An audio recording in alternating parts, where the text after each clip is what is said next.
Thank you. Rajiv सातवान। धन्यवाद सभापति जी। आज हम रेलवे का जो रेलवे कन्वेंशन कमेटी के रिपोर्ट के बारे में यहाँ पर चर्चा कर रहे हैं। सभापति जी, जब ये चर्चा हम कर रहे हैं तो मैं माननीय रेलवे मंत्री तो यहाँ पर नहीं है, लेकिन रेलवे राज्य मंत्री जी से यहाँ पर जब भी रेलवे मंत्री सदन में बात रखेंगे तो मैं पूछना चाहूँगा कि इसके बारे में कभी रेलवे कन्वेंशन कमेटी के बारे में, उसके रिपोर्ट के बारे में कभी सदन में इसके पहले चर्चा हुई है क्या? क्योंकि आज ये जो हम चर्चा कर रहे हैं, कमेटी ने जो बात रखी है हम उसको मानेंगे, लेकिन सवाल ये आता है कि क्या वित्त विभाग में और रेलवे विभाग में कहीं कन्फ्यूजन है? क्या सरकार के दोनों अंगों में कहीं ना कोई बदलाव या कई अलग अलग विचार की स्थिति है क्या? ये भी हम इसके ज़रिए सरकार से पूछना चाह रहे हैं, क्योंकि इसके पहले चर्चा अगर हुई है तो सदन के सामने आप ये बात रखिए। सभापति जी, 2 साल पहले जब ये सरकार आई थी तो अच्छे दिन का वादा था, और ये अच्छे दिन के वादों में ही 10-15 दिन में आपने 14% का किराया बढ़ाया।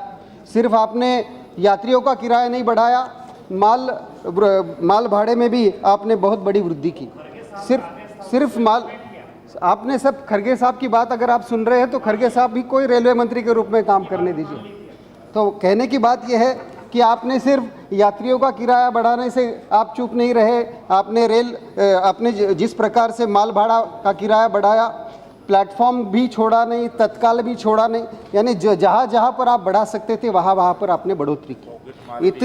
इतना बढ़ोतरी करने के बाद भी क्या यात्रियों को सुविधा मिल रही है?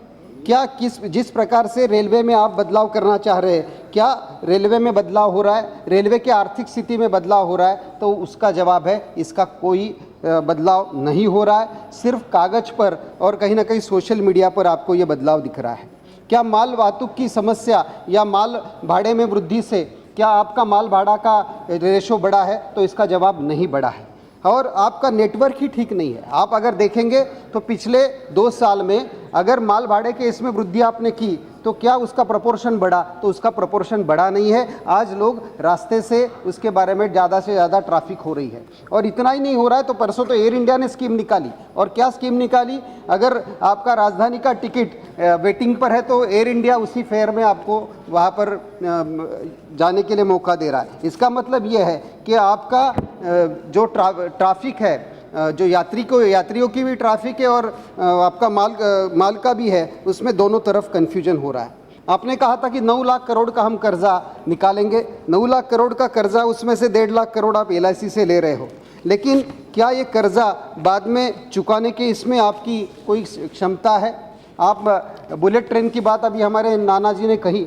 बुलेट ट्रेन के बारे में भी मैं कहना चाहूँगा कि आप कह रहे हो कि जापान से हमें ये कर्जा मिल रहा है, बहुत कम इंटरेस्ट में मिल रहा है, लेकिन क्या आर्किटेक्ट जापान का ही होगा, इंजन भी जापान का होगा, सब बोगी भी जापान की होगी, स्पेयर पार्ट्स भी जापान के होंगे? तो कहीं ना कहीं ये जो रेट ऑफ इंटरेस्ट नहीं आप बता रहे हो, तो जापान की गवर्नमेंट और जापान ये पिछले रास्ते से, पिछले दरवाजे से ये कहीं ना कहीं बुलेट ट्रेन का खर्चा ज़रूर निकालेगा। और इसलिए हमारा आग्रह है कि आप बुलेट ट्रेन ज़रूर लाइए, हमें कोई दिक्कत नहीं, लेकिन जो ट्रेन की हालात है, जो ट्रेन के इंफ्रास्ट्रक्चर में बदलाव करने की बात है, उसके ऊपर काम जितना होना चाहिए उतना नहीं हुआ।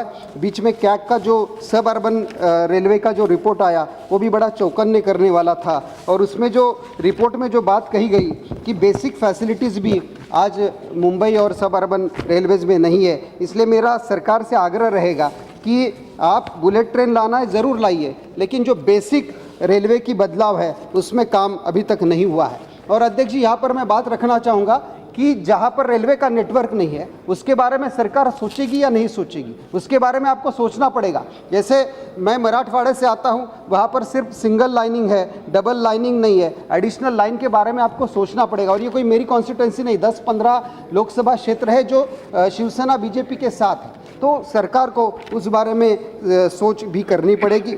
जिस प्रकार से नांदेड़ के बारे में हम सभी 48 में से 48 सांसदों ने बात कही कि नांदेड़ का ऑफिस आज भी सिकंदराबाद से अटैच है, अगर वो मुंबई से अटैच होगा और उसमें लिए 1 रुपया खर्चा नहीं लगता है। तो ये बात हम इसलिए कह रहे हैं कि जब तक ये बेसिक बातों की तरफ आप ध्यान नहीं दोगे, नांदेड़ का ऑफिस जब तक सेंट्रल रेलवे से आप अटैच नहीं करोगे तो ये काम नहीं हो सकता है। और जिस प्रकार से ये रिपोर्ट आपने दिया है, ये रिपोर्ट के बारे में आपने यहाँ पर बात रखी, हम इसके साथ है, लेकिन जो रेलवे में जो बदलाव आना चाहिए उसमें अभी भी वो बदलाव दिख नहीं रहा है। और इसलिए मेरा सरकार से आपके माध्यम से अध्यक्ष जी आग्रह रहेगा कि जो बातें पिछले 2 साल में आपने की उसका इम्प्लीमेंटेशन होना चाहिए, नहीं तो कहीं ना कहीं ये सिर्फ अच्छे सपने दिखेंगे और हाथ में कुछ आएगा नहीं। और इसलिए आपके माध्यम से सरकार से मेरा ये आग्रह रहेगा कि सभी बातों की तरफ ध्यान हो, खास तौर से गरीबों के लिए इसमें राहत की बात आनी चाहिए। और जो आम आदमी है, आम आदमी को आपके सरकार के माध्यम से न्याय मिले और सही मायने में अच्छे दिन के सपने लोगों को सामने दिखे, यही मैं बात रखना चाह रहा। बहुत बहुत धन्यवाद।